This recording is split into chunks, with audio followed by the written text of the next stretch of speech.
वो इस क्वेश्चन के फर्स्ट पार्ट को ही ठीक से समझे कि दो बॉल को जब हमने कांटेक्ट में रखा तो उनके बीच में चार्ज की शेयरिंग कैसी हुई।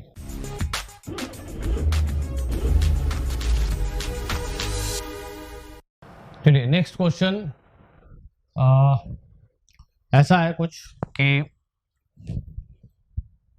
ये एक कंडक्टिंग स्फीयर है, इसको एक फिक्स्ड इंसुलेटिंग स्टैंड पे रखा गया है। प्लास्टिक का एक स्टैंड है, उस पर रखा गया है।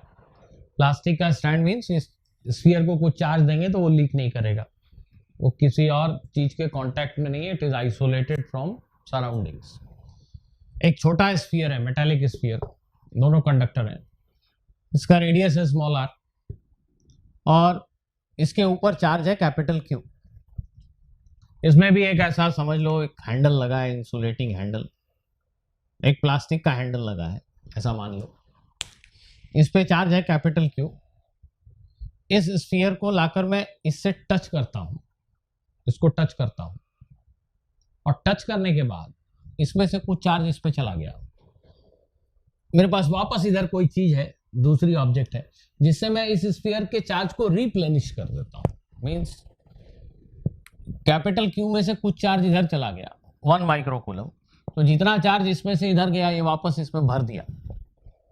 दैट मीन्स फिर से इसमें चार्ज कैपिटल क्यू कर दिया और इसको लाकर फिर से इससे टच किया, फिर से इस स्फीयर को दूर ले गए, उसमें वापस चार्ज भर दिया, इसमें चार्ज फिर से क्यू हो गया, इसको लाकर इससे फिर से टच किया, इसको वापस दूर ले गए और फिर से इसमें चार्ज रिप्लेनिश कर दिया कैपिटल क्यू, इसको इससे लाकर फिर से टच किया। You keep on doing like this. Let us assume you keep on doing like this. The question is what will be charge on this sphere after n contacts. n contacts, ये इसके साथ n बार contact में लाया गया, तो इस पूरे process के बाद n कॉन्टैक्ट्स के बाद इसके ऊपर चार्ज की क्वांटिटी क्या होगी।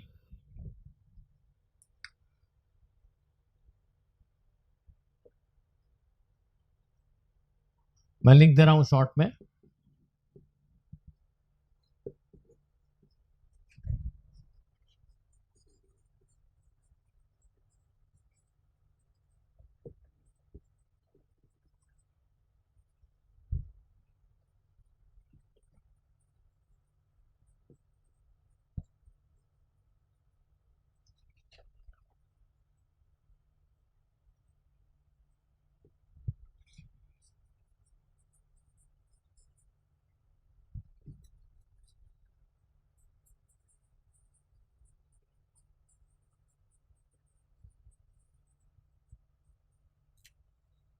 Okay, the two spheres are put into contact and then separated. Charge capital Q on the smaller sphere is replenished, उस पे चार्ज फिर से कैपिटल Q कर दिया, and the process is repeated n number of times. After this, what will be charge on the bigger sphere? बड़े sphere पे charge क्या होगा ये आपको बताना है।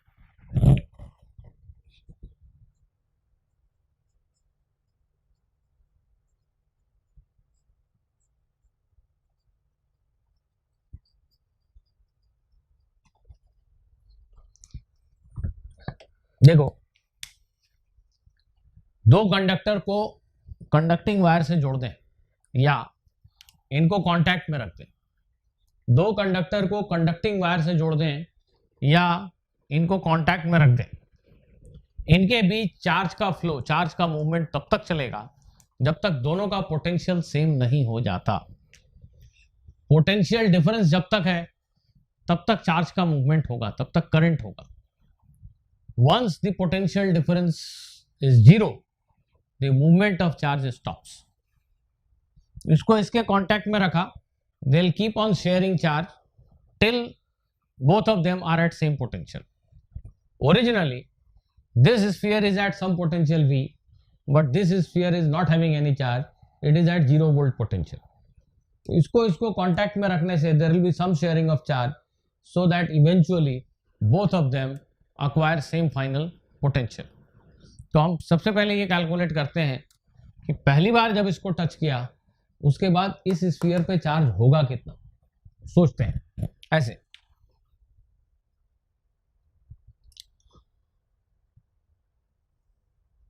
ये this is the situation after first contact, right? After first contact मान लेते हैं इस पे चार्ज की क्वांटिटी है Q1 और इस पर चार्ज की क्वांटिटी है Q2। फर्स्ट कॉन्टैक्ट के बाद, दैट मीन्स इनको कॉन्टैक्ट में रखा, अब हटा दिया है। लेट अस से आफ्टर दैट इस पे चार्ज है Q1 और इस पे है Q2। हमने ऐसा क्वेश्चन किया था, ये दोनों बॉल के पोटेंशियल सेम हो गए, दोनों बॉल के पोटेंशियल सेम हो गए, तभी चार्ज का फ्लो रुका है। कांटेक्ट में लाया, चार्ज मूव हुआ, जिससे दोनों का पोटेंशियल सेम हो गया, अब अलग कर दिया। तो दोनों सेम पोटेंशियल पे, both are at same potential V। इसका potential K Q1 by R, हम ये अज्यूम कर रहे हैं कि हमने दोनों स्फीयर को एक दूसरे से काफी दूर कर दिया है, इस चार्ज का यहां कोई असर नहीं है, they are far away from one another. इसका पोटेंशियल खुद के चार्ज की वजह से, सिमिलरली इसका पोटेंशियल सिर्फ खुद के चार्ज की वजह से है। ऐसा दोनों के पोटेंशियल सेम हो चुके हैं। इसका सिंपल मीनिंग हुआ कि दोनों पे जो चार्ज की क्वांटिटी है it is directly proportional to their radii. ये बात हमने शायद पिछले लेक्चर या उसके पहले लेक्चर में भी बहुत स्ट्रेस देकर कहा था। When you connect to spheres or when you touch two spheres and separate them, both are same thing basically, both of them will attain same temperature, same potential, and the final charge on both of them will be directly proportional to their radii। दोनों पे जो final charge है वो उनके radius के proportional ही होगा। तो Q1 by Q2 is R by R। now from the principle of conservation of charge, this has to be true, Q1 plus Q2 must be equal to total available charge। Before the contact the total charge on this in this system was capital Q, before the contact total charge in this system was capital Q, so even after contact total charge in this system will remain capital Q। now by solving these two equations you can get Q1 and Q2 in terms of capital Q and capital R and small r। आप खुद से solve करके देखिए। Solving these two equations you get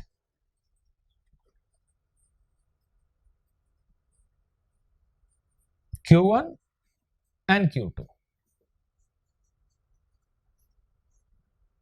चलिए, what it actually means is दोनों ball के potential same हो जाएं, इसके लिए जरूरी है कि दोनों पर जो चार्ज का रेशियो है वो R by R के रेशियो में, वो चार्ज का रेशियो R by R होना चाहिए। तो टोटल चार्ज Q को R by R के रेशियो में डिवाइड करना है। तो बिना सॉल्यूशन किए ऐसे देख के लिख सकते हैं कितना होगा। ये ऐसी बात है जैसे मैं बोलूं कि ये एक एप्पल है, इसको मेरे और तुम्हारे बीच में बांटना है 3:1 के रेशियो में। 3 हिस्सा किसको मिलेगा? ऑफ कोर्स मुझे, मैं तुम्हें सिर्फ 1 दूंगा। एनीवे, इस एप्पल को अगर 3:1 के रेशियो में डिवाइड करना है तो इसके कितने टुकड़े करें? 3 नहीं, 3 + 1 4, 4 बराबर हिस्से कर दो। उन 4 हिस्सों में से एक तुम ले लो, 3 मुझे दे दो, तो ये 3:1 में डिवाइड हो गया। ऐसी बात है कि चार्ज टोटल Q है, इसको R और R के रेशियो में बांटो। जैसे मान लो ये 3 ये 1, ये नंबर्स हैं, 3 ये 1, 3:1 के रेशियो में Q को डिवाइड करो। तो कैसे करोगे?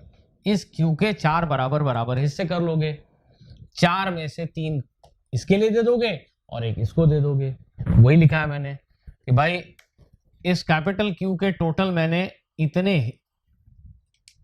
R + R इक्वल पार्ट्स कर लिए, तो हर पार्ट जो है वो इतना बड़ा है, इसमें से R टुकड़े मैंने इसको दे दिए और इतने टुकड़े मैंने Q2 को दे दिए। ऐसा सोच के आप ये जल्दी लिख सकते हो। This is what I am trying to tell, mathematics जल्दी कैसे कर सकते हैं।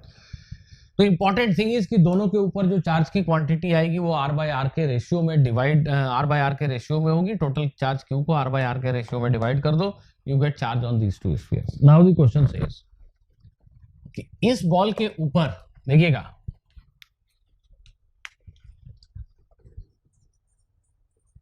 बिफोर सेकेंड कॉन्टैक्ट सिचुएशन क्या है, इस बॉल के ऊपर ये चार्ज है, उसको फर्स्ट कांटेक्ट में जो चार्ज मिला था वो है। इस बॉल के ऊपर ये चार्ज नहीं है। क्यों? क्योंकि क्वेश्चन कहता है कि इस बॉल को वापस चार्ज भर के इतना दे दिया गया। इस बॉल के ऊपर फिर से चार्ज कैपिटल क्यू कर दिया। इसके ऊपर जो पहले कांटेक्ट में चार्ज मिला वही चार्ज है, लेकिन इसके चार्ज को रिप्लेनिश कर दिया, भर दिया, वापस कैपिटल क्यू कर दिया। अब फिर से दोनों को कांटेक्ट में रखा और सेपरेट किया। इस बार फिर से दोनों को कांटेक्ट में रखा और सेपरेट किया। तो ये सिचुएशन है बिफोर सेकेंड कांटेक्ट। और after second contact, after second contact, इसके ऊपर चार्ज और इसके ऊपर चार्ज। अब इसको मैं क्या सिंबल दूं? इसको मैं सिंबल देता हूं Q12। बॉल 1 के ऊपर चार्ज आफ्टर सेकेंड कांटेक्ट, और इसको मैं सिंबल देता हूं बॉल 2 के ऊपर चार्ज आफ्टर सेकेंड कांटेक्ट। ठीक है, प्लीज ध्यान दो, फिर से हमें इतनी वर्किंग करने की जरूरत नहीं अगर आप मेरी बात को समझ रहे हैं। दोनों को टच किया, दोनों का पोटेंशियल सेम हो जाएगा फाइनली, तब तक चार्ज का लेन देन होगा। और चार्ज किस रेशियो में बटेगा? इस पे फाइनल चार्ज Q12 और इस पे final charge Q22। Q12 ball 1 पे charge after second contact, Q22 ball 2 पे चार्ज आफ्टर सेकेंड कांटेक्ट। ये किस रेशियो में होगा? आंसर इनके रेडियस के रेशियो में। दोनों बॉल अगर सेम पोटेंशियल पे है तो इन पे चार्ज का जो रेशियो होगा वो तो यही होगा। ये हमने सीख लिया यहां से। टोटल चार्ज जो अवेलेबल था बंटवारे के लिए, इस बार इन दोनों बॉल के बीच में शेयरिंग के लिए जो टोटल चार्ज अवेलेबल था वो ध्यान से देखो, वो Q प्लस Q1 था। वो Q प्लस Q1 था। टोटल चार्ज जो अवेलेबल था वो Q प्लस Q1, मतलब ये इस बॉल पे भी पहले से चार्ज था।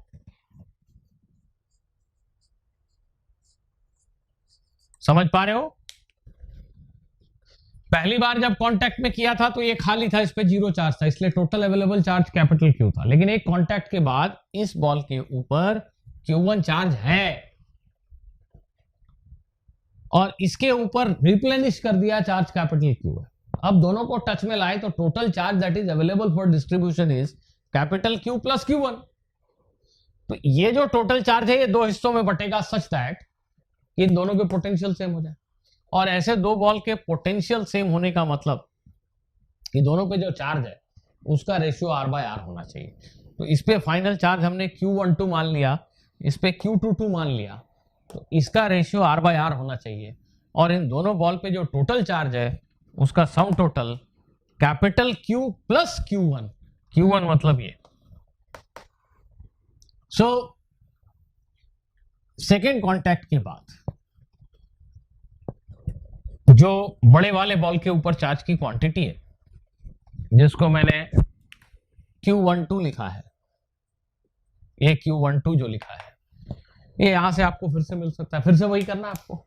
ये दो क्वांटिटीज का रेशियो R/R है और ये दो क्वांटिटीज का सम इतना, मतलब टोटल इस क्वांटिटी को दो हिस्सों में बांटना है R और R के रेशियो में। आप खुद से सॉल्व कर लें, जैसा सॉल्व कर सकते हैं।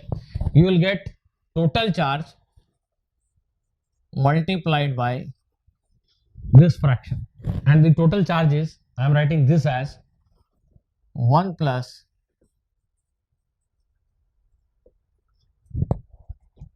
ये टोटल चार्ज और ये fraction.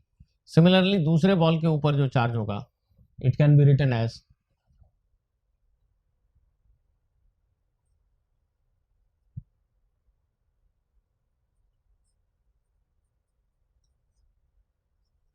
Something like this. Question में बेसिकली फर्स्ट बॉल के ऊपर जो चार्ज है उसके बारे में पूछा गया है। We need not worry about the charge on the second ball. तो ठीक है, इसको आप लिख सकते हैं, but there is something which has not been asked. Just think about this. This can be further written as, देखो लिखने में आसानी के लिए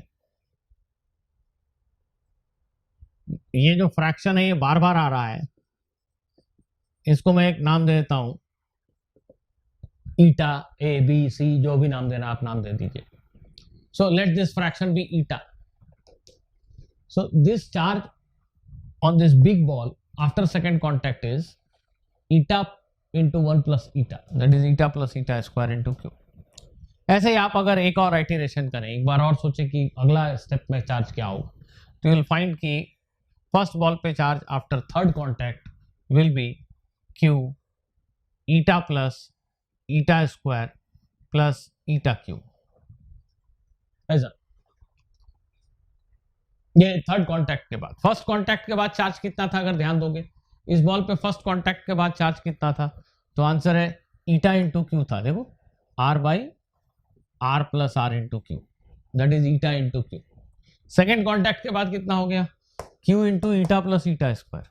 और एक बार खुद से मैं कह रहा हूँ, सजेस्ट कर रहा हूँ, करके देखो अगर चाहते हो तो.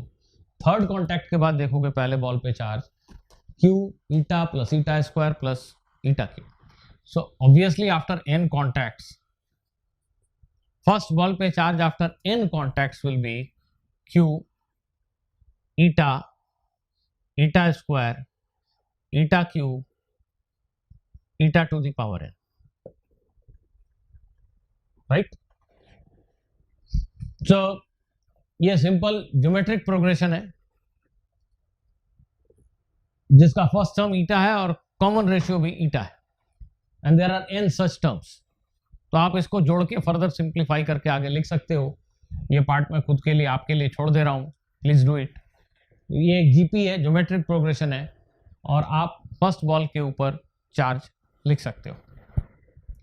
जो मेडिकल के स्टूडेंट्स हैं वो हो सकता है ज्योमेट्रिक प्रोग्रेशन के बारे में ना जानते हो, वो चिंता ना करें, वो इस क्वेश्चन के फर्स्ट पार्ट को ही ठीक से समझें कि दो बॉल को जब हमने कॉन्टैक्ट में रखा तो उनके बीच में चार्ज की शेयरिंग कैसी हुई, और सेकेंड कॉन्टैक्ट में क्या हुआ इसको भी अगर समझ लें तो बहुत अच्छी बात है कि चार्ज तो उसी रेशियो में बटेगा, but now the total quantity of charge available for distribution between two balls is different.